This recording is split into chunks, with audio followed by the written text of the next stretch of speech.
జీవితమొక పయనమని గమ్యము తెలియదని తెలిసిన ఈ మనిషి పయనమాగదు. జననం ధర్మమని మరణం కర్మమని తెలిసిన జనన మరణ చక్రమాగదు. మరణం తథ్యమని ఏ జీవికి తప్పదని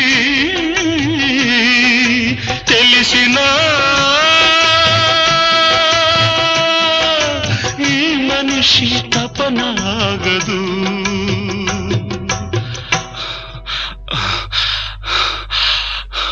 ఈ బ్రతుకు తపనాగదు.